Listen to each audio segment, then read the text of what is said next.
गरीब धना भगत की धुन लगी, बीज दिया जिंदा ने, सूखा खेत हरा हुआ काकर बोई जाने। अपने आत्मा परमात्मा से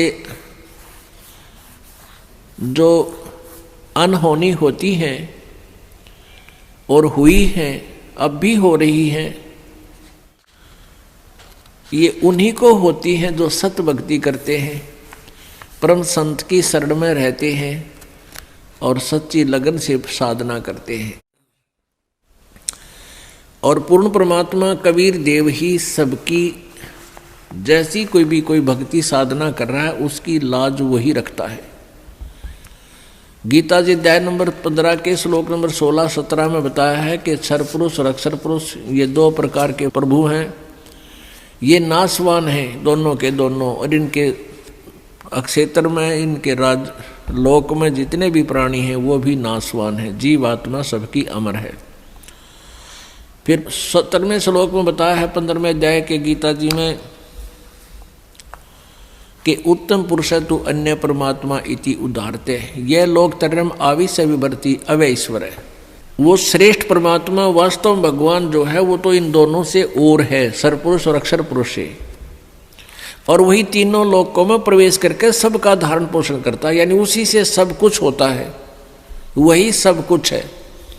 जैसे पौधे को, पेड़ को जड़ से, मूल से आहार प्राप्त होता है, उसमें जो भी फिर आगे विकास हो रहा है वो आहार से ही हो रहा है। भाई इतना ही समझना काफ़ी है बुद्धिमान के लिए। तो कबीर परमेश्वर से ही सबको पावर शक्ति, जैसी कोई साधना किसी प्रकार की कर रहा है, उस परमेश्वर से ही उसका वो शक्ति मिल रही है और वो उससे उसी प्रकार की प्रोग्रेस उसकी हो रही है। तो धन्ना भक्त ये किसान था, जाट जाति में था, राजस्थान के अंदर।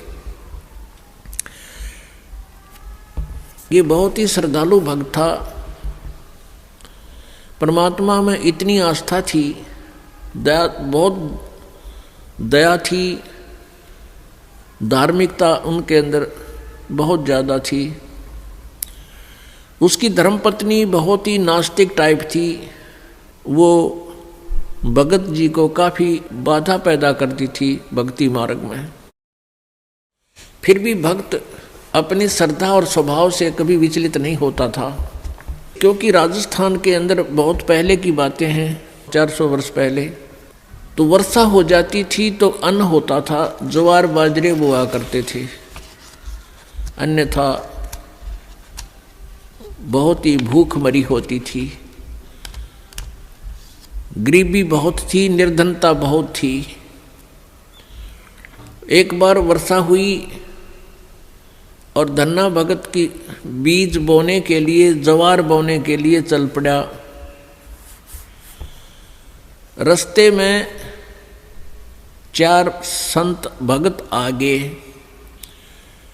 और भगत को देख करके भगत प्रणाम करते हैं, गदगद होते हैं, बैल खड़े कर लिए, वो जो ऊंट था वो खड़ा कर लिया और हाथ जोड़ कर प्रणाम किया, नमस्कार हो संतों को, राम राम कही और कुशल मंगल पूछा भगत ने। तो उन भक्तों ने बताया कि कुशल काहे की है भगत, 4 दिन हो गए रोटी नहीं खा ली, 3-4 दिन हो गए कोई अन्न नहीं मिला, हम ऐसे तीर्थ यात्रा पर जा रहे हैं। अब धन्ना भगत जी ने सोचा 4 दिन हो गए रोटी नहीं खाई, ये मरेंगे, निढाल हो रहे हैं बिल्कुल। कहा ले ये ज्वार खा लो। ज्वार थी, बीज बोन गया था, वह ज्वार रखती, भूखे मरे थे, मार गए गले, फटाफट खा गए सारी ने। अब भगत ने सोचा ज्वार तो खा ली भगतों ने, और बीज ना बोया तो पड़ोसी लोग जाके घर में बताएंगे, पड़ोसी किसान, कि आपके खेत में बीज क्यों नहीं बीजा तुमने, और फिर मेरी पत्नी है वो मेरा सिर खावेगी, लड़ाई करेगी। उसने कंकर उठा ली, कहीं से ही कंकर इकट्ठी कर ली खेतों से, और वो डाल ली थैले में, और जैसे और किसान बीज बीजे थे ऐसे डाला सारे के और उसके ऊपर का हल चला के आ गया। अब कुछ दिनों के बाद क्या हुआ कि अन्य पड़ोसियों के तो ज्वार उगगी और भगत जी के खेत में ये मतीरे तुम्बे, ये मतीरे से मोटे मोटे हुआ कर ये तुम्बे उग गए, जो सीताफल जितने बड़े बड़े हुआ कर तुम्बे। अब एक पड़ोसन ने जाके उसकी पत्नी से कहा, धन्ना भगत की पत्नी से, उससे पूछा कि तुमने ज्वार नहीं बीजी थी क्या? धन्ना भगत की पत्नी ने कहा, क्या मतलब? कि आपके खेत में तो वो तुम्बे मतीरे अपने आप उग गए हैं, वो तो आप उग गया करें, वहाँ बोने नहीं पड़ते राजस्थान के एक क्षेत्र में। कहने लगे आपने कुछ बीजे नहीं रखा, उसमें तो निरा कुबाड़ जाम गया, वो तुम्बे पैदा हो गए, नर्रे इतने पड़े हैं बिना गिनती के, इसे मोटे मोटे। अब उसने सोचा कि भगत मार गया डंडी दिखे। धन्ना भगत की पत्नी ने सोचा भगत जी कर गया गड़बड़ और इसने बीज भी कितना दान में दिया होगा। अब उसने सोची एक बार खेत देख कर आऊँ, पाछे मगज मारूंगी इसके लिए। अब वो खेत में अपने पति से कहने लगी कि खेत में जाके आऊँ, मैं ज्वार देख कर आऊँ। भगत जी बोलिया है कोनी। भगत जी को तो पता था वहाँ क्या मिलेगा, अपना चुप बैठा। और वो भगत धन्ना भगत जी अपने मित्रों के साथ उसी समय बातें करता था, भक्ति की चर्चा जब हुआ कि तक खेत खात में चली जाया करती। वह खेत में गई, उधर से अपने भक्तों के भगत आगे उड़े बैठे बैठे भगवान की चर्चा कर रहे हैं, आंखों में आंसू आ रहे हैं। और वह भगतनी आव है कति लाल पीली हुई है, जान गया भगत आ गई या तो भाई करड़ाई। अब देखी जाएगी, जो होगा ही होना तो है ही। और वह कहकर एक मतीरा तोड़ जाई तुम्बा इतना बारा मोटा, सिर पर धरी नो, अब इसके सिर में मारूंगी। आकर ने बोली भगत जी खेत में बीज ज्वार बोक आया था। भगत जी नो कर ली नाड़ तले ने, और उसने नो सिर में मारा। वो मतीरा मारने के उद्देश्य से नो सिर में ठोकन खातिर वो नो कर गया थोड़ा सा, वो धरती में लाग के फूट गया। नो बोली बालक तन्ने खाएंगे के उड़ा मतीरे उग गए सारे, तो बीज कित फूक गया। तो वो मतीरा जो था वो तुम्बा था, धरती में लाग के फूट गया। फूट गया तो उसमें एक दड़ी यानी 5 किलो लगभग ज्वार निकली। ज्वार अब एक बार तो अब भगत जी की तरफ देखा, वो नौकरें पड़ा था, एक तरफ देखा ज्वार का ना अक्तुम्बे में तो ज्वार निकल आई। और वो न्यू बार बार देखा है, भगत जी ने भी देखा कि मैं शांत होगी के चक्कर है, उन्हें देखा तो तुम्बे में तो ज्वार निकल रही है। तो भगत ने 100 शुक्र मनाए, परमात्मा करड़ाई टाल दी, या ज्वार ने रोए थी या धड़ी ज्वार आपने दे दी। इतने में फिर अब उसके मन में न्यू आई कि कदे और भी तुम्बे में ज्वार पाओगी। फिर तो ले कर चद्दर और ले कर मोगरा डंडा बाज ली, वहाँ बिछा ली चद्दर और मतीरा धरा, डंडा मारा, न उठा के फेंक दे, परल दे ही ज्वार निकला। ढेर लग गया उस ज्वार का। और औरा कहते वही इतनी खड़ी थी सुक्की, और वर्षा हुई नहीं, उनकी खत्म होगी गांव वालों की।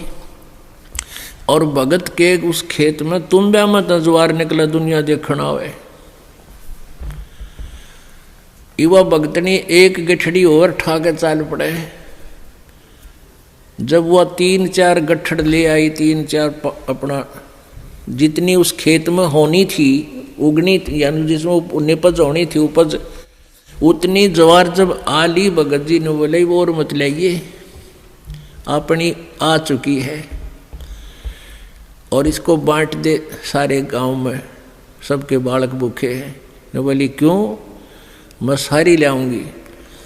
वह ले आई ठाठा गए, फिर जो भी गिठड़ी लाए वहाँ तक ताबा बोझ मरती, वहाँ खोल ला उसके वो बूमड़ा हो जाए, उसके फूल वो बन जाए छिलका, ज्वार ना रहे।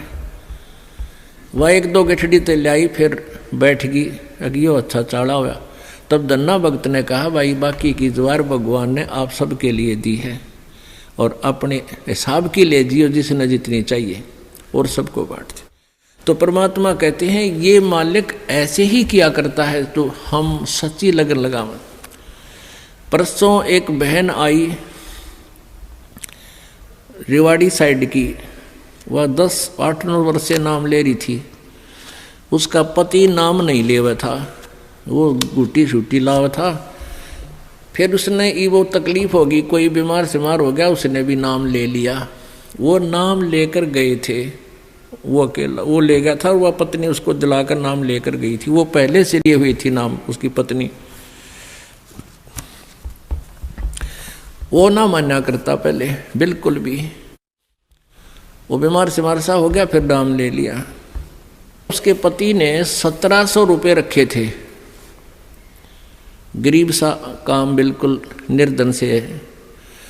और 15 नोट थे 10-10 के 150 रुपये उन 1700 में।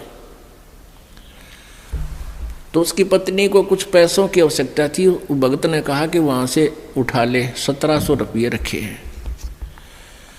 तो उसने देखा वो 1700 तो रखे थे, उसमें उसने थोड़े से चाहिए थे, 100-200 निकाल लूँ। तो उसमें देखा तो 1700 तक होना। वो जो 10-10 के नोट थे वो 1-1 हज़ार के बन गए। वो 15,000 रुपये तो वो 150 रुपया के हो गए, और बाकी वो जो 1700 का जोड़ अलग रह गया, 1450-1500 वह न्यारी। तो वह कहने लगी भगत ने, अकाइयत ने के दिखाऊं, क्या देख के कर दिया परमात्मा ने, हमारे गुरुदेव ने, कबीर परमेश्वर ने के कर दिया कि ये तो घने रुपये हो गए, 15,000 हो गए, ये तू 150 बताओ था तो 1500 है। बोला वो कहने लगा हमारे 15,000 तो मैंने देखे को नहीं है, कई साल हो गए, 15,000 कितना है गया, देख ले के हो गया यूँ। तो भगत ने कहा है कि तुम्हें घने दिन पहले की नाम ले रही है, गुरुजी ने के बारे में आप ही ज़्यादा जानते हो, मन तैयबा नाम लिया है, ये के कर दिया हमारे घर पे, यानी तू ही ज़्यादा जान सकती है आपके भगवान के बारे में। तो पुण्यात्मा हुआ बेबे, फिर यहाँ पैसे लेकर आई, पाठ करवाया। ने बोले जी ये वो नोट कति नए कति जानो ये गड्डी में काट के लाए, ऐसे 5 नोट उस बहन ने दिए यहाँ पर। तो पुण्यात्माओं पहले तो एक उदाहरण धन्ना भगत जी का आज तक गुणगान किया जाता है, और यहाँ परमेश्वर कबीर जी की कृपा से, उस परम पिता परम अक्षर ब्रह्म की रजा से, या गिनती नहीं इसे चमत्कारों की।